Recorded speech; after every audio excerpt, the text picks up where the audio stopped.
Mi primer día como maestro suplente de sexto grado, entré al salón y vi a cada estudiante usando lentes de sol.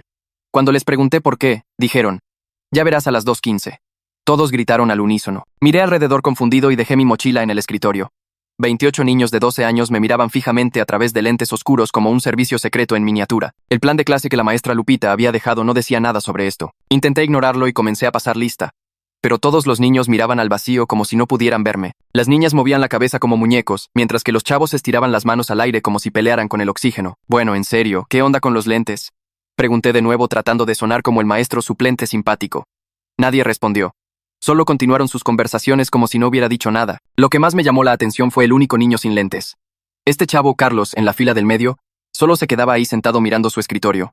¿Por qué era el único sin lentes? Durante mi hora libre, encontré a otra maestra en la sala de maestros. Oye, una pregunta rápida. ¿Por qué todos los chavos del salón 203 traen lentes de sol? Bueno, todos menos uno. La maestra Ramírez de repente se interesó mucho en revolver su café. Ah, eso es algo que ellos hacen. ¿Pero por qué? ¿Y por qué Carlos no trae? Agarró su taza y se dirigió a la puerta. Ve con el director. Tengo copias que hacer. Así que fui. Director Martínez. Los niños de mi clase traen lentes de sol excepto Carlos y nadie me dice por qué. Revisó su reloj. Bueno, mientras no interrumpan el aprendizaje, no veo problema. Pero si te molesta, pregúntale al conserje.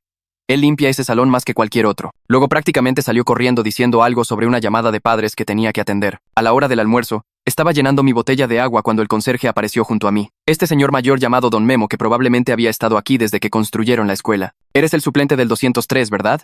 Dijo sin que yo le preguntara nada. Sí. Solo prepárate para las 2:15, y si la enfermera te dice que hagas algo, hazle caso. Casi me doy un golpe en la frente. ¿Prepararme para qué? ¿De qué hablas? ¿Y por qué Carlos es el único chavo sin lentes? Pero ya se estaba alejando por el pasillo con su carrito. Después del almuerzo, la enfermera de la escuela tocó la puerta de mi salón. Pensé que podrías necesitar estos. Me puso unos lentes de sol en la mano. Eran exactamente como los que todos los chavos de mi clase traían. No entiendo qué está pasando. ¿Debo dárselos a Carlos? Es el único sin lentes. ¿Y qué pasa a las 2:15? No pasa nada, dijo rápidamente. Y esos lentes son para ti. Carlos no los necesita. Ya se estaba yendo antes de que pudiera preguntar por qué. Regresé a mi clase a las 2 p.m., donde los chavos se reían por lo bajo y checaban sus smartwatches. 5 minutos después, mi celular vibró con una llamada de un número desconocido. Salí al pasillo para contestar. ¿Es el suplente del salón 203? La voz sonaba cansada. Sí, soy Amanda Ruiz. Yo fui la suplente ahí la semana pasada. Mira, sé que esto es raro, pero cuando lleguen las 2:15, solo sígueles la corriente, ¿va? Solo ponte los lentes y sígueles la corriente. ¿Me puedes decir qué pasa a las 2:15? Hizo una pausa. Los chavos descubrieron algo que nosotros los adultos nunca pudimos. Carlos es la razón de esto. No intentes cambiarlo. No interfieras, solo sígueles la corriente. Colgó. Regresé al salón y miré el reloj. 2:12. Los chavos estaban inquietos. Algunos ajustaban sus lentes. Carlos seguía siendo el único sin ellos. Sus manos temblaban mientras sacaba tarjetas de su mochila. 2:13. Carlos se levantó de su asiento. Era delgado con cabello chino que se paraba en lugares raros. Sus manos ya temblaban mientras caminaba al frente del salón con sus tarjetas, aún sin lentes. 2:14. El salón estaba en silencio absoluto ahora. Carlos estaba al frente mirando sus tarjetas. Su cara estaba roja y podía ver sudor en su frente. Todos los demás chavos se quedaron completamente quietos detrás de sus lentes oscuros. 2:15. Carlos miró a la clase y comenzó a hablar. Mi presentación es sobre el ciclo del agua. Su voz se quebró en la palabra agua. Todo su cuerpo temblaba. El agua comienza con la precipitación, que cae de las nubes. Fue entonces cuando lo entendí. Carlos tenía terror de hablar en público. Más allá del nerviosismo normal de un niño, era un nivel de pánico y ataques de ansiedad. Sus ojos seguían mirando alrededor y cada vez que lo hacían, su voz se hacía más pequeña y su temblor empeoraba. Pero tampoco podía ver los ojos de nadie. No podía ver si se estaban riendo o juzgándolo. Todo lo que podía ver era un salón lleno de lentes oscuros. Y de repente, su voz se volvió más firme. Esto se llama evaporación, dijo. Mientras más hablaba, más confianza ganaba. Resultó que los chavos habían descubierto que si Carlos no podía ver sus ojos mirándolo, podía completar sus presentaciones. Miré alrededor a los otros chavos. Algunos tenían la cabeza inclinada como si estuvieran escuchando. Otros probablemente no estaban prestando atención. Pero Carlos no podía notar la diferencia. Hasta donde él sabía, cada persona estaba pendiente de cada palabra. Esto le daba la confianza para seguir hablando. Antes de darme cuenta, hasta estaba haciendo chistes, lo que provocó algunas risas. Me los puse. Pero tristemente ese fue el mayor error que pude haber cometido. De repente, Carlos dejó de hablar y volteó hacia mí. No soy un fenómeno raro, ¿ok? Corrió hacia mí de repente mientras todos se quitaban los lentes. Me quedé congelado mientras Carlos pasaba corriendo junto a mí y salía por la puerta del salón. Su cara estaba roja y las lágrimas corrían por sus mejillas.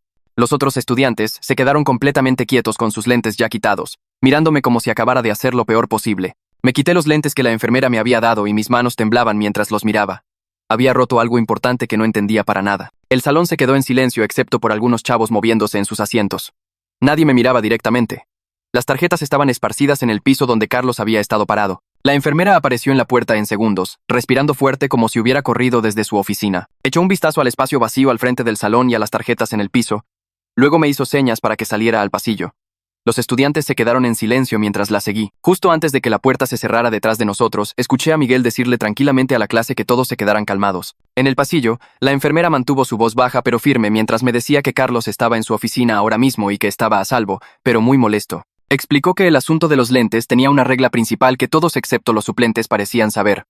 Los adultos nunca los usan porque hace que Carlos sienta que se están burlando de él o que le tienen lástima. Sentí mi estómago retorcerse al entender que mi intento de mostrar apoyo había hecho exactamente lo opuesto de lo que quería. Dijo que los chavos crearon este sistema para ayudarlo, y cuando los adultos se unen, deja de ser apoyo entre compañeros y se convierte en algo que lo hace sentir como un caso de caridad o un fenómeno. Pregunté si podía hablar con él y negó con la cabeza.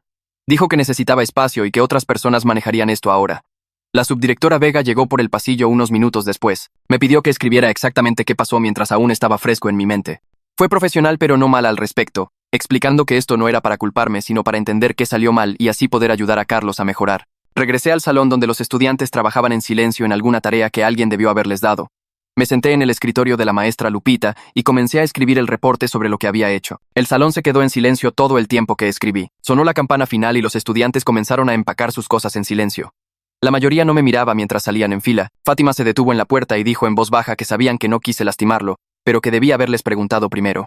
Sus palabras dolieron porque tenía toda la razón. Solo había asumido que entendía sin preguntarles a las personas que realmente sabían lo que estaba pasando. Se fue y me quedé ahí solo en el salón vacío por unos minutos. Terminé de escribir el reporte y lo llevé a la oficina principal. La coordinadora de suplentes lo leyó rápido y luego me dijo que mi asignación para mañana era en otra ala del edificio. No había juicio en su voz, solo la realidad de que necesitaba estar lejos del salón 203 mientras las cosas se calmaban. Pregunté si podía dejarle una nota a Carlos y sugirió que cualquier comunicación con él debía pasar primero por el orientador. Me dio una tarjeta con el nombre del orientador y el número de oficina. Esa noche en casa, busqué en línea sobre ansiedad social en niños y miedos sobre presentar frente a personas. Leí sobre cómo ayudar a los chavos a superar sus miedos. Necesita suceder lentamente y de manera controlada. Aprendí que los adultos que tienen buenas intenciones a menudo empeoran las cosas al forzar a los niños a hacer lo que les da miedo para crear confianza, o al llamar demasiada atención al miedo. Todo lo que leí me hizo sentir peor sobre lo que había hecho esa tarde. Los artículos hablaban sobre cómo los niños con ansiedad severa pueden tener ataques de pánico que incluyen vomitar, temblar y sentir que no pueden respirar. Un artículo mencionaba que algunos chavos desarrollan respuestas de miedo tan fuertes que evitan la escuela por completo. Seguía pensando en la cara roja de Carlos, las lágrimas y cómo salió corriendo de ese salón. Abrí un documento para escribir una nota de disculpa a Carlos, pero lo borré después de unos párrafos. Lo intenté de nuevo y borré esa versión también. La tercera vez me di cuenta de que cada versión estaba haciendo que se tratara de mis sentimientos en lugar de su experiencia. Finalmente escribí algo simple que decía que cometí un error y rompí una regla sobre la que debía haber preguntado primero. Lo guardé para mostrárselo al orientador antes de decidir si realmente debía enviárselo. A la mañana siguiente llegué temprano a la escuela y encontré la oficina de la orientadora Diana usando la tarjeta que me dio la coordinadora de suplentes. Ya estaba sentada en su escritorio con un café y una gran pila de carpetas frente a ella. Levantó la vista cuando toqué y me dijo que pasara. Le mostré la nota que había escrito y la leyó lenta y cuidadosamente. Cuando terminó dijo que probablemente deberíamos hablar sobre lo que pasa después antes de que yo enviara algo a Carlos. Diana explicó que Carlos tiene documentación que muestra que tiene ansiedad social severa que aparece principalmente al hablar en público y hacer cosas frente a otras personas. La escuela había estado trabajando en conseguirle algo llamado un Plan 504 que le daría ayuda oficial y cambios en cómo hace las tareas. Pero dijo que el proceso avanza muy lento con todas las juntas y formas que necesitan completarse. Mientras tanto, los estudiantes habían creado su propia forma de ayudarlo. Me dijo que apreciaba que quisiera disculparme, pero Carlos necesitaba espacio ahora mismo y podría no estar listo para escucharme todavía. Dijo que a veces lo mejor que los adultos pueden hacer es dar un paso atrás y dejar que los chavos procesen las cosas a su propio ritmo. Me incliné hacia adelante en mi silla y le pregunté a Diana qué debía haber hecho diferente. Sacó un cuaderno y me guió a través de cada oportunidad perdida. Primero, pude haberles preguntado directamente a los estudiantes sobre las reglas del salón el primer día en lugar de asumir que todo sería obvio. Segundo, debía haber checado con su oficina sobre cualquier necesidad o apoyo de estudiantes antes de empezar. Tercero y más importante, no debía haber asumido que unirme ayudaría sin preguntarle a alguien primero. No fue mala al respecto. Solo expuso cómo cada decisión que tomé llevó a lo que pasó con Carlos. Escribí todo lo que dijo porque no quería olvidar nada. Diana miró su calendario y mencionó que tenía una junta programada con la señora Tania esa tarde. Era la mamá de Carlos. Preguntó si estaría dispuesto a venir a la junta y enfrentarla directamente. Dije que sí de inmediato. Sabía que necesitaba asumir la responsabilidad de lo que hice en persona. Diana me advirtió que la señora Tania era muy protectora de Carlos y frustrada de que la escuela no hubiera establecido ayuda oficial antes. Dijo que la junta podría ponerse tensa. Le dije que entendía y que estaría ahí. La coordinadora de suplentes me envió a un salón diferente el resto del día. Era una clase de 5º grado trabajando en un proyecto de ciencias sobre plantas. Me encontré observando a los chavos con mucho más cuidado de lo normal. Seguí notando pequeñas cosas, como cómo 2 niños siempre trabajaban juntos y se molestaban si alguien intentaba separarlos, o cómo una niña necesitaba sentarse cerca de la ventana durante una actividad grupal. Caminé alrededor y le pregunté a cada grupo qué estaba funcionando mejor para ellos en lugar de decirles cómo hacerlo. Un chavo se veía realmente sorprendido de que estuviera preguntando. Dijo que la mayoría de los suplentes solo les dicen qué hacer sin preguntar primero. Eso me hizo darme cuenta de qué tan rara vez los maestros probablemente preguntan a los chavos lo que realmente necesitan. A la hora del almuerzo, me senté en la sala de maestros con mi torta. La maestra Ramírez entró a tomar café y se congeló cuando me vio. Podía ver que quería irse, pero se sirvió su café y se sentó en el otro extremo de la mesa. No hablamos por unos minutos. Luego dijo que le daba pena haberme ignorado ese primer día cuando pregunté sobre los lentes. Explicó que a los maestros les habían dicho que no discutieran la situación de Carlos con suplentes por reglas de privacidad. Le dije que entendía por qué había reglas de privacidad, pero deseaba que alguien al menos me hubiera advertido que tuviera cuidado. Asintió y dijo que la escuela era muy mala dando información útil a los suplentes. Luego se fue para volver a su salón. La tarde pasó lento. Seguía checando el reloj y pensando en la junta con la señora Tania. Alrededor de las 2:30, don Memo pasó a vaciar los botes de basura. Se tomó su tiempo limpiando los escritorios, aunque ya estaban limpios. Luego dijo en voz baja que los chavos del salón 203 eran buenos chavos. Dijo que descubrieron cómo ayudar a su amigo cuando todos los adultos estaban atorados en juntas y papeleo. Agregó que a veces lo mejor que los adultos pueden hacer es proteger lo que ya funciona en lugar de intentar arreglarlo. Luego empujó su carrito al pasillo. Pensé en eso por el resto de la tarde. La junta estaba programada para las 3:30 en una pequeña sala de conferencias cerca de la oficina principal. Llegué unos minutos temprano y Diana ya estaba preparando papeles en la mesa. La señora Tania llegó exactamente a las 3:30. Traía uniforme médico y se veía exhausta, como si viniera directo de un turno de enfermería. Me dio la mano, pero su cara estaba guardada. Podía ver enojo en sus ojos cuando me miraba. Todos nos sentamos y Diana comenzó repasando lo que pasó en el salón 203. Solo iba en unas cuantas oraciones cuando la señora Tania interrumpió. Dijo que Carlos había estado en terapia por 2 años. Explicó que hablar en público le provocaba ataques de pánico tan fuertes que había vomitado en clase antes. El asunto de los lentes era la primera solución que realmente funcionaba. Ahora estaba aterrada de que volviera a como estaba antes. Su voz se puso tensa cuando habló de lo asustado que había estado Carlos ayer. Esperé hasta que terminó y luego me disculpé directamente con ella. Lo mantuve corto y enfocado en lo que hice mal. Expliqué que me puse los lentes pensando que lo ayudaría, pero no sabía que había una regla sobre que los adultos no los usaran. La expresión de la señora Tania se suavizó un poco. Dijo que creía que tuve buenas intenciones, pero las buenas intenciones no borraban el daño cuando su hijo era quien sufría por ello. Diana nos dirigió hacia hablar de soluciones.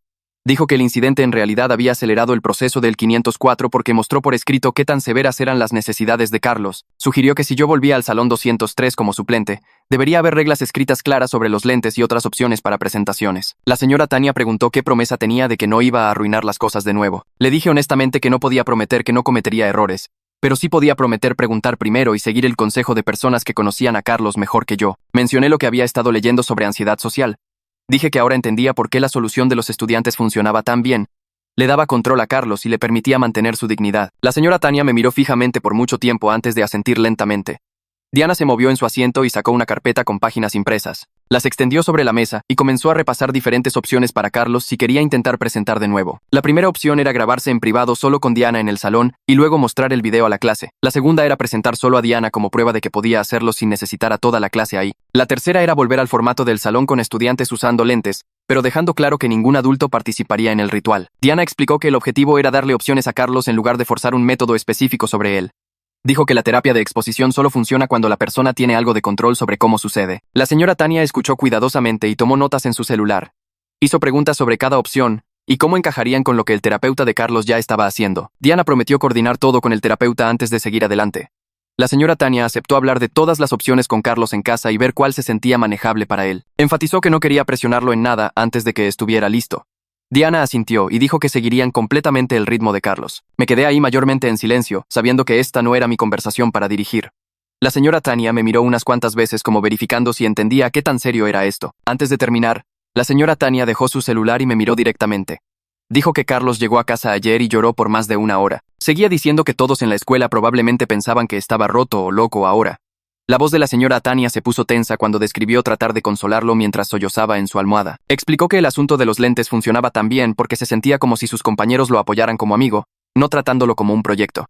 Cuando me puse los lentes, cambió todo. De repente se sintió como una actividad dirigida por maestros en lugar de algo que los chavos hacían uno por el otro. Carlos le dijo a su mamá que lo hizo sentir como un caso de caridad, como si todos solo pretendieran ayudarlo porque un adulto les dijo que lo hicieran. La señora Tania dijo que esas palabras exactas le pegaron fuerte porque Carlos rara vez se abría sobre sus sentimientos tan claramente. Sentí mi pecho pesado escuchándola describir su crisis. La diferencia entre apoyo y reflector de repente tenía completo sentido. Apoyo significaba que sus amigos lo respaldaban. Reflector significaba que los adultos estaban alumbrando su lucha y haciéndola el foco de todos. Había convertido su sistema privado en una acomodación pública sin querer hacerlo. La señora Tania terminó de hablar y juntó sus cosas. Nos dio la mano a ambos de nuevo antes de irse. Y esta vez su expresión estaba menos guardada. Todavía preocupada, pero tal vez un poco menos enojada conmigo específicamente. Esa noche estaba sentado en mi sillón tratando de ver la tele, pero principalmente repasando la junta en mi cabeza. Mi celular vibró con un mensaje de un número que no reconocía. El mensaje decía que era Miguel del salón 203 y preguntaba si podíamos hablar mañana antes de clases. Inmediatamente escribí que sí y pregunté dónde quería que nos viéramos. Sugirió la banca afuera de la entrada principal a las 7:30 de la mañana. Confirmé y puse una alarma en mi celular. El resto de la noche no pude dejar de preguntarme qué quería decirme Miguel. Parte de mí esperaba que me ayudara a entender lo que aún no sabía sobre toda la situación. Otra parte se preocupaba de que estuviera enojado como lo había estado Carlos. Pasé una hora leyendo más artículos sobre ansiedad en chavos y cómo funcionan los sistemas de apoyo entre compañeros. Todo lo que leí enfatizaba que las soluciones creadas por estudiantes a menudo funcionan mejor que las impuestas por adultos, porque los chavos entienden las dinámicas sociales de cada quien de maneras que los adultos no captan. Finalmente me fui a dormir alrededor de las 11, pero me quedé despierto pensando en lo que Miguel podría decir. Llegué a la escuela a las 7:15 la mañana siguiente y encontré a Miguel ya sentado en la banca con su mochila junto a él. Levantó la vista cuando me acerqué y me hizo señas para que me sentara. Miguel era uno de esos chavos que parecían cómodos en su propia piel, del tipo que podía hablar con cualquiera sin ponerse nervioso. No perdió tiempo con pláticas superficiales. Se lanzó directo a explicar que el ritual de los lentes funcionaba porque pertenecía a los estudiantes, no porque algún adulto lo aprobara o se uniera. Cuando me puse los lentes durante la presentación de Carlos, todo dejó de ser un sistema de apoyo entre compañeros y se convirtió en una actividad dirigida por maestros. Miguel dijo que ese cambio lo cambió todo para Carlos, porque de repente se sintió como si los adultos estuvieran tomando control de algo que los chavos habían descubierto por sí mismos. Escuché sin interrumpir y Miguel siguió. Me dijo que habían intentado hablar con maestros sobre la ansiedad de Carlos antes. Cada solución que los adultos proponían involucraba o forzar a Carlos a presentar de todos modos porque construiría confianza, o excusarlo completamente de las presentaciones, lo que lo hacía sentir peor consigo mismo. Los estudiantes descubrieron el compromiso de los lentes por su cuenta, después de ver a Carlos sufrir múltiples presentaciones donde apenas podía respirar. Los lentes oscuros le daban justo suficiente distancia de los ojos de todos para funcionar sin hacerlo sentir señalado como diferente de todos los demás. Miguel explicó que Carlos odiaba sentirse como el chavo roto que necesitaba tratamiento especial. El asunto de los lentes funcionaba porque todos participaban, así que no lo ponía a él específicamente bajo los reflectores. Le pregunté a Miguel qué debía hacer ahora para arreglar las cosas. Se quedó callado por un momento y miró el estacionamiento vacío. Luego dijo que lo mejor probablemente era simplemente no meterme a menos que Carlos específicamente pidiera ayuda. Si terminaba siendo suplente en el salón 203 de nuevo, debería tratar las presentaciones como cualquier otra actividad del salón, supervisar por seguridad, pero no participar ni hacer gran cosa sobre cualquier acomodación que los estudiantes estuvieran usando. Miguel enfatizó que el ritual funcionaba mejor cuando los adultos actuaban como si fuera completamente normal en lugar de algo especial o inusual. Asentí y le dije que tenía sentido. Miguel agregó que algunos estudiantes estaban preocupados de que Carlos no volviera a clase para nada. Otros se preocupaban de que la escuela prohibiera los lentes ahora que los adultos estaban prestando tanta atención. Prometí que hablaría a favor de mantener el ritual si alguien cuestionaba si debería permitirse. Los hombros de Miguel se relajaron un poco cuando dije eso. Mencionó que Carlos era uno de los chavos más listos de su clase y merecía la oportunidad de mostrar lo que sabía sin tener un ataque de pánico cada vez. Luego agarró su mochila y entró porque la primera campana estaba por sonar. En mi salón asignado esa mañana, seguí pensando en lo que Miguel me había dicho. Durante el bloque de lengua, una de las estudiantes parecía muy ansiosa sobre leer su párrafo en voz alta. Sus manos temblaban cuando la llamé. En lugar de solo esperar a que leyera, caminé en silencio y le ofrecí la opción de pasar o leerme en privado durante el almuerzo. La estudiante se veía sorprendida pero aliviada. Pensó por un segundo y luego dijo que intentaría leerle a la clase. Lo logró exitosamente y se veía agradecida de que le hubiera dado una opción en lugar de solo forzarla a actuar. Me di cuenta de cuánto poder había en simplemente ofrecer opciones en lugar de decidir por los estudiantes lo que deberían hacer. El resto de la mañana fue tranquilo y me aseguré de preguntarles a los estudiantes sus preferencias en varias cosas pequeñas en lugar de solo decirles qué hacer. Durante mi periodo de planeación, abrí mi laptop y comencé un nuevo documento. Lo titulé Preguntas para hacer el primer día y comencé a listar todo lo que deseaba haber sabido antes de entrar al salón 203. El primer punto era preguntarles directamente a los estudiantes sobre las normas y rutinas del salón. El segundo era checar con el orientador sobre cualquier acomodación o situación especial. El tercero era averiguar si los estudiantes habían creado alguna de sus propias soluciones a problemas que yo debiera conocer y respetar. Agregué una nota sobre no asumir que la participación adulta en sistemas estudiantiles era útil sin confirmar primero. Mantuve todo en una página para que fuera rápido de consultar. Lo guardé en mi celular y decidí usar esta lista para cada asignación como suplente de ahora en adelante. A media mañana mi correo sonó con un mensaje de Diana. El asunto decía actualización sobre Carlos. Lo abrí inmediatamente. Diana escribió que Carlos estaba de vuelta en la escuela pero pasando el día en lugares alternativos con tareas modificadas. Estaba trabajando con él en un plan para lentamente regresar al salón 203 cuando se sintiera listo. El correo preguntaba si me sentía cómodo siendo el suplente ahí de nuevo una vez que Carlos estuviera de vuelta en clase. Enfatizó que solo pasaría si Carlos se sentía bien al respecto. Leí el correo 2 veces y luego escribí una respuesta. Dije que estaba dispuesto a ayudar si hacía las cosas más fáciles, pero solo si Carlos genuinamente se sentía cómodo conmigo estando ahí. Agregué que seguiría cualquier lineamiento que Diana y el equipo de Carlos establecieran. Di enviar y cerré mi laptop esperando que mi disposición a volver pudiera mostrarle a Carlos que entendía que la había regado y quería hacerlo mejor. Al día siguiente en el almuerzo, vi a la enfermera llenando su café en el pasillo cerca de la sala de maestros. Saqué los lentes de mi bolsa y caminé hacia ella.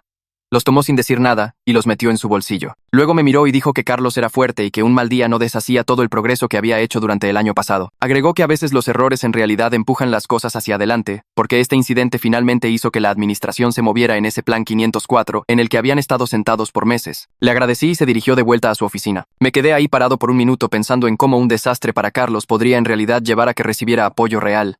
Esa tarde mi celular vibró durante mi periodo de planeación. Amanda Ruiz de nuevo, contesté y preguntó cómo me estaba yendo después de todo lo que pasó. Admití que me sentía fatal pero estaba tratando de aprender de todo el desastre. Amanda dijo que ella casi cometió exactamente el mismo error en su primer día en el salón 203, pero Miguel la detuvo justo antes de que se pusiera los lentes. Explicó que la parte más difícil de ser suplente es entrar a estas situaciones completamente a ciegas y tener que descifrar dinámicas estudiantiles complicadas con cero información de trasfondo. Hablamos por casi 20 minutos sobre cómo las escuelas preparan a los suplentes para fracasar al no compartir información crítica sobre acomodaciones o culturas del salón. Amanda sugirió que los suplentes necesitaban crear algún tipo de red de apoyo donde pudieran compartir información sobre situaciones complicadas. Acordé redactar algo una vez que las cosas se calmaran un poco. Dijo que haría lo mismo y tal vez podríamos comparar notas. A la mañana siguiente me asignaron a un salón de cuarto grado en otra ala. Antes de que llegaran los estudiantes, saqué la lista que había creado y la revisé. Cuando los chavos entraron, me presenté y luego pregunté si había rutinas del salón o reglas especiales que debiera saber. Varios estudiantes se veían sorprendidos de que estuviera preguntando, pero algunas manos se levantaron. Una niña mencionó que su maestra siempre daba avisos de 5 minutos antes de las transiciones. Otro chavo dijo que tenían un sistema donde cualquiera podía tomar un descanso en el rincón de lectura si se sentían abrumados. Escribí todo y me aseguré de seguir sus rutinas durante el día. Los avisos de 5 minutos en realidad hicieron las transiciones mucho más fluidas de lo usual. Durante el almuerzo chequeé mi correo y encontré un mensaje de Diana con el asunto sobre Carlos. Lo abrí inmediatamente. Escribió que Carlos y su terapeuta habían trabajado un plan para intentar una presentación modificada la próxima semana. Grabaría su presentación en un cuarto privado solo con Diana ahí, y luego el video se le mostraría a la clase. Esto quitaba la presión de actuación en vivo mientras aún cumplía con los requisitos de la tarea. Diana también mencionó que la señora Tania había firmado todos los formatos de consentimiento para comenzar el proceso formal de evaluación 504. Me sentí aliviado leyendo esto. Di responder y le pregunté a Diana si había algo específico que debiera o no debiera hacer si terminaba siendo suplente en el salón 203 cuando Carlos volviera. Respondió en una hora con instrucciones claras. Tratarlo exactamente como a cualquier otro estudiante. No mencionar el incidente. No hacer gran cosa sobre cualquier acomodación que estuviera usando. Toda la meta era hacer que los métodos alternativos de presentación se sintieran normales en lugar de tratamiento especial. Esa noche después de cenar, abrí mi laptop y comencé a investigar planes 504 y acomodaciones para trastornos de ansiedad. Pasé 2 horas leyendo sobre alternativas de presentación, tiempo extendido para exámenes, permiso para tomar descansos y otros apoyos que podrían ayudar a estudiantes ansiosos sin bajar los estándares académicos reales. Seguía pensando en cuánto deseaba haber sabido todo esto antes de entrar al salón 203. El lunes siguiente, la coordinadora de suplentes llamó y preguntó si estaría dispuesto a cubrir el salón 203 de nuevo. La maestra Lupita aún estaba fuera, y necesitaban a alguien que conociera la clase. Dije que sí. Cuando llegué esa mañana, los estudiantes entraron y noté lentes de sol sobre varios escritorios, pero nadie los traía puestos todavía. Carlos no estaba ahí, lo cual esperaba basándome en el correo de Diana sobre que grabaría por separado. La atmósfera se sentía cuidadosa, pero no enojada. Fátima pasó junto a mi escritorio y me dio un pequeño asentimiento que se sintió como que tal vez las cosas podían estar bien. Durante los anuncios matutinos, me levanté y me dirigí a la clase. Lo mantuve corto y directo. Dije que había cometido un error la semana pasada al no preguntar sobre las reglas del salón antes de meterme, y les agradecí por el sistema que habían creado para apoyarse entre sí. Prometí seguir su ejemplo en lugar de asumir que sabía que era mejor. Varios estudiantes se veían aliviados y Miguel me dio un pulgar arriba rápido desde su asiento. La mañana fue tranquila con trabajo regular de clase y una lección de matemáticas. Alrededor de las 2, los estudiantes comenzaron a sacar sus lentes y ponerlos en sus escritorios. Para las 2:10, todos los tenían puestos. Me quedé sentado en el escritorio de la maestra, dejando obvio que no estaba participando. La primera estudiante caminó al frente para presentar sobre el sistema solar. Tomé notas de su presentación y hice un par de preguntas sobre las lunas de Júpiter, justo como lo haría en cualquier clase normal. Los lentes se quedaron puestos todo el tiempo y la presentación fue perfecta. La campana final sonó unos 10 minutos después y los estudiantes comenzaron a empacar sus cosas. Me quedé en el escritorio organizando el calendario de presentaciones y haciendo notas sobre quién aún necesitaba presentar. La mayoría de los chavos salieron rápido, pero Miguel se quedó cerca de su escritorio como si estuviera esperando algo. Una vez que el salón se vació excepto por él, caminó a mi escritorio y sacó un papel doblado de su mochila. Lo puso frente a mí y dijo que era de la clase. Antes de que pudiera preguntar qué quería decir, ya se dirigía a la puerta con su mochila sobre su hombro. Levanté el papel y lo desdoblé cuidadosamente. La letra era limpia y parecía que tal vez Fátima lo había escrito, ya que siempre tenía la mejor caligrafía. La nota decía gracias por escuchar y que sabían que estaba intentando. Al final alguien había agregado una postdata que decía que Carlos estaba bien. Lo leí 2 veces y sentí algo aflojarse en mi pecho que había estado tenso desde que el incidente pasó. Doblé la nota de vuelta por los mismos pliegues y la metí en mi cartera detrás de mi licencia de conducir donde sabía que se quedaría segura. Esa noche, después de llegar a casa y calentar unas sobras de pasta, mi celular vibró con un correo de Diana. El asunto decía link del video, y cuando lo abrí, explicó que estaba compartiendo la presentación grabada de Carlos porque la mostraría a la clase mañana. Quería que la viera primero para que supiera qué esperar. Di clic en el link y vi el video cargar en la pantalla de mi laptop. Carlos apareció sentado en un escritorio en lo que parecía una oficina pequeña o sala de conferencias. Tenía sus tarjetas frente a él y la misma energía nerviosa que recordaba de ese primer día. Pero mientras el video corría, lo vi ponerse más cómodo con cada oración. Su voz se estabilizó y comenzó a hacer contacto visual con la cámara. Para el final estaba explicando evaporación y condensación como si le estuviera enseñando a un amigo algo padre que acababa de aprender. Su conocimiento del ciclo del agua era en realidad muy sólido, y podías notar que había puesto trabajo serio en entender el material. El video solo duraba como 5 minutos, pero mostraba exactamente lo que todos habían estado tratando de decirme. Carlos podía hacer esto cuando se quitaba la presión de actuación en vivo. Hice una nota en el libro de calificaciones para recordarme agregar su puntuación mañana después de que la clase lo viera. A la mañana siguiente llegué temprano al salón 203 y preparé el proyector. Los estudiantes entraron y noté a varios de ellos mirando la pantalla en blanco como si supieran que algo venía. Cuando todos estaban acomodados, puse el video de Carlos sin hacer un gran anuncio al respecto. Solo dije que íbamos a ver su presentación sobre el ciclo del agua y di play. El salón se quedó en silencio mientras Carlos aparecía en pantalla. Los estudiantes en realidad prestaron atención en lugar de desconectarse como a veces hacían durante las presentaciones. Algunos chavos tomaron notas cuando mencionó hechos específicos sobre precipitación y vapor de agua. Cuando el video terminó, hubo una pausa breve y luego Miguel comenzó a aplaudir. Otros estudiantes se unieron hasta que la mayor parte de la clase estaba aplaudiendo. Agregué la calificación de Carlos al registro ahí frente a todos y la marqué de la misma manera que había marcado todas las otras calificaciones de presentación, sin comentarios especiales o notas que lo señalaran como diferente. El mensaje parecía bastante claro. Los métodos alternativos contaban tanto como pararse frente a la clase. Durante el almuerzo me dirigí a la sala de maestros para rellenar mi botella de agua y agarrar el sándwich que había dejado en el refri. Un hombre que no había conocido antes se acercó y se presentó como Víctor Montes. Dijo que era el psicólogo escolar y parte del equipo 504 de Carlos. Quería agradecerme por estar dispuesto a volver al salón 203 y seguir adelante con el plan de acomodación. Mencionó que muchos suplentes se habrían negado a volver después de lo que pasó, pero mi disposición a aprender del error en realidad importaba. Le dije que lo apreciaba y admití que había hecho muchas suposiciones ese primer día. Víctor asintió y dijo que el sistema actual prepara a todos para un posible fracaso. Los suplentes entran a situaciones complejas sin contexto y los estudiantes tienen necesidades que nadie se molesta en explicar. Dijo que planeaba traer a colación procedimientos mejorados de orientación para suplentes en la próxima junta administrativa. Saqué mi celular y le mostré la lista en la que había estado trabajando. Tenía preguntas sobre normas del salón, necesidades de acomodación y soluciones creadas por estudiantes. Víctor la revisó y dijo que era exactamente el tipo de cosa que podría ayudar. Preguntó si estaría dispuesto a compartirla con la administración y dije que por supuesto. Hablamos por unos minutos más sobre cómo las escuelas podrían apoyar mejor tanto a estudiantes con ansiedad como a los adultos que trabajan con ellos. Víctor mencionó que las acomodaciones formales eran importantes, pero también lo era respetar los sistemas informales que los estudiantes crean para sí mismos. El ritual de los lentes era un ejemplo perfecto de chavos descubriendo una solución que funcionaba mejor que cualquier cosa que los adultos habían propuesto. Esta tarde la subdirectora Vega apareció en la puerta de mi salón justo antes de que empezara el último periodo. Dijo que iba a observar el periodo si estaba bien. Le dije que por supuesto y tomó asiento en la esquina de atrás con un portapapeles. Los estudiantes entraron y se prepararon para presentaciones justo como lo habían estado haciendo toda la semana. Alrededor de las 2:10 los lentes salieron y se pusieron. Me quedé en el escritorio de la maestra dejando obvio que no estaba participando en el ritual. 3 estudiantes presentaron ese periodo sobre temas que iban desde el sistema solar hasta la cadena alimenticia. La subdirectora Vega observó todo en silencio y tomó notas en su portapapeles. Cuando sonó la campana y los estudiantes salieron, caminó a mi escritorio. Dijo que estaba impresionada con cómo había manejado el proceso de recuperación. Mencionó que la forma en que respeté la acomodación sin hacerla rara mostraba crecimiento real. Dijo que estaría anotando todo esto en mi expediente de suplente. Le agradecí y lo sentí de verdad porque tener esa documentación se sentía importante. A la mañana siguiente, durante mi periodo de planeación, otra maestra tocó en mi puerta y preguntó si había visto las publicaciones dando vueltas en redes sociales. Me mostró su celular donde alguien había capturado de pantalla una publicación vaga sobre un maestro suplente que acosó a un estudiante con ansiedad. La publicación no nombraba a nadie específicamente, pero los detalles dejaban bastante claro que era sobre lo que pasó en el Salón 203. Mi primer instinto fue sacar mi celular y defenderme públicamente.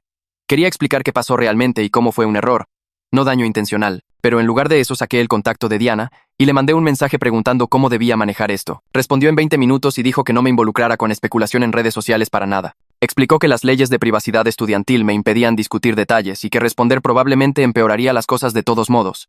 Dijo que abordaría la situación hablando con líderes estudiantiles sobre la importancia de no difundir información parcial sobre situaciones sensibles. Le mandé mensaje de vuelta que me quedaría callado aunque se sentía horrible dejar una narrativa falsa ahí sin confrontar. Diana dijo que entendía, pero que proteger la privacidad de Carlos tenía que ser primero. Al día siguiente, Diana reunió un pequeño grupo de líderes estudiantiles, incluyendo a Miguel, para hablar sobre uso responsable de redes sociales. No mencionó la publicación específica, pero habló en general sobre cómo los rumores pueden dañar tanto a estudiantes como a adultos. Miguel aparentemente le dijo al grupo que la situación en el 203 estaba resuelta y que la gente debería dejar de hablar de cosas que no entendían completamente. Para esa tarde, la publicación había desaparecido silenciosamente de los feeds. Más tarde esa semana, la coordinadora de suplentes llamó y dijo que tenía una nueva asignación para mí comenzando la siguiente semana en una escuela diferente al otro lado de la ciudad. Significaba que mi tiempo regular en el Salón 203 estaba terminando ya que habían encontrado un suplente a largo plazo para cubrir a la maestra Lupita. Sentí esta mezcla rara de alivio y decepción sentado en mi carro después de esa llamada. Alivio porque toda la situación había sido estresante y emocionalmente agotadora, pero también decepción porque finalmente había comenzado a hacer las cosas bien y ahora no iba a poder ver cómo continuaba. Decidí que quería dejar algo útil para quien viniera después.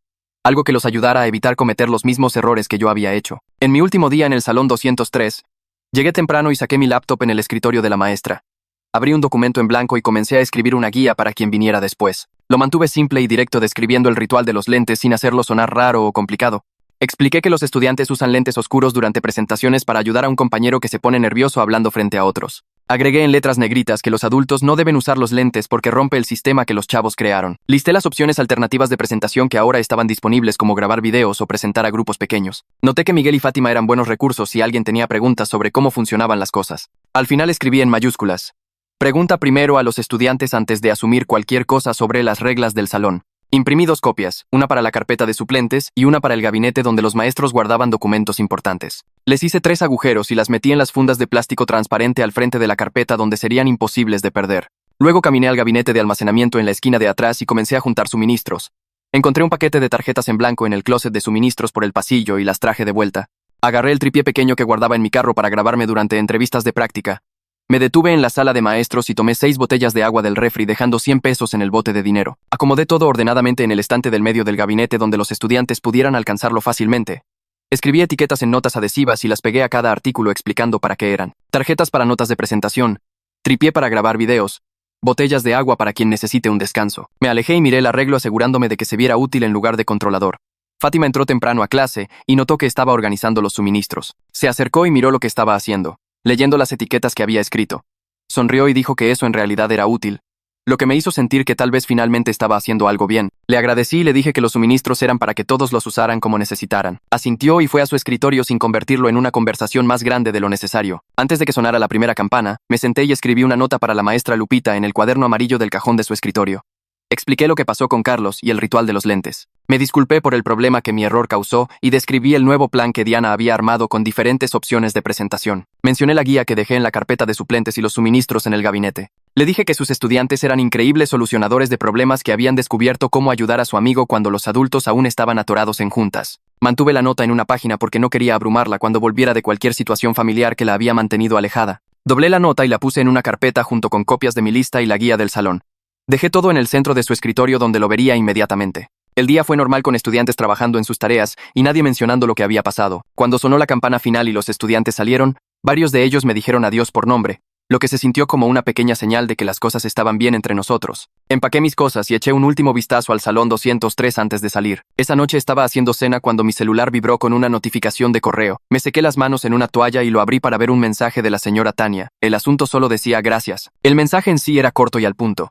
Diana le había dicho que había sido respetuoso del espacio de Carlos y de apoyo al nuevo plan con diferentes opciones de presentación. Me agradecía por estar dispuesto a aprender en lugar de solo defenderme. Dijo que Carlos estaba mejor y que su junta 504 estaba programada para el próximo mes. Leí el correo 3 veces sintiéndome aliviado de que estuviera dispuesta a reconocer que había tratado de hacer las cosas bien. Di responder y mantuve mi respuesta tan breve como la de ella. Le agradecí por la actualización y dije de nuevo que lamentaba lo que pasó. Le dije que los compañeros de clase de Carlos eran increíbles defensores y que había aprendido más de ellos que de cualquier sesión de capacitación en la que hubiera estado. Dije que esperaba que la Junta 504 fuera bien y que Carlos obtuviera todo el apoyo que necesitaba. Sentía cada palabra. Envié el correo y volví a cocinar sintiéndome como que tal vez había cerrado ese capítulo tan bien como pude. La siguiente semana comencé una nueva asignación en una escuela diferente al otro lado de la ciudad. La primera mañana, saqué mi lista antes de que los estudiantes siquiera llegaran. Leí las preguntas que había escrito y me aseguré de estar listo para realmente hacerlas en lugar de solo asumir que sabía cómo funcionaban las cosas. Cuando los estudiantes entraron, me presenté y luego les pregunté directamente sobre reglas del salón y rutinas que debiera saber. Algunos estudiantes se veían sorprendidos de que estuviera preguntando, pero comenzaron a compartir información sobre cómo su maestra manejaba las cosas. Pregunté si alguien tenía acomodaciones o necesidades especiales de las que debiera estar consciente, dejando claro que estaba ahí para apoyar cualquier sistema que ya funcionara. Un estudiante mencionó que su maestra siempre daba avisos 5 minutos antes de cambiar de actividades. Le agradecí e hice una nota para hacer lo mismo. Me reporté con el orientador durante mi periodo de preparación y pregunté si había estudiantes que debiera conocer en términos de ansiedad u otras necesidades. Apreció que preguntara y me dio orientación general sin romper reglas de privacidad. Toda la semana fue tranquila porque había comenzado con preguntas en lugar de suposiciones. El viernes por la tarde me di cuenta de qué tan más fácil era todo cuando te tomabas el tiempo de aprender primero. La siguiente semana manejé a la oficina del distrito a recoger mi cheque de pago. Estaba cruzando el estacionamiento cuando vi a don Memo cargando suministros de limpieza en su camioneta. Me saludó con la mano y me acerqué. Nos quedamos parados en el sol platicando por unos minutos. Dijo que el salón 203 estaba de vuelta a la normalidad y que Carlos había hecho una presentación a un grupo pequeño la semana anterior usando el sistema de lentes. Don Memo me dijo que los otros chavos estaban muy orgullosos de su amigo por no rendirse después de lo que pasó. Dijo que se necesitaban agallas para seguir intentando cuando algo aterrador había pasado. Pregunté si Carlos parecía estar bien y don Memo dijo que el chavo estaba mejor, tomándolo un paso a la vez. Platicamos por unos minutos más sobre nada importante antes de que dijera que tenía que irse. Le agradecí por todas las advertencias que había tratado de darme esa primera semana, aunque no las había entendido en ese momento. 2 días después, Amanda llamó mientras yo calificaba trabajos en casa. Preguntó cómo iban las cosas y le conté sobre la lista y la guía del salón que había hecho. Se emocionó y preguntó si podía usar las mismas herramientas para sus asignaciones. Le dije que le enviaría todo por correo de inmediato. Comenzamos a hablar sobre cuántos maestros suplentes probablemente entraban a situaciones complicadas sin preparación o apoyo. Amanda sugirió que empezáramos un grupo donde los suplentes pudieran compartir estrategias y advertirse entre sí sobre dinámicas complicadas del salón. Me encantó la idea, y dije que deberíamos contactar a otros suplentes que conociéramos. Dijo que comenzaría a hacer una lista de personas. Hablamos por casi 1 hora sobre diferentes escenarios que habíamos enfrentado y cómo los habíamos manejado. Para el final de la llamada, habíamos esbozado un plan básico para juntas mensuales donde los suplentes pudieran intercambiar historias y consejos. 3 semanas después de todo el incidente con Carlos, recibí un correo de Diana con el asunto Buenas Noticias.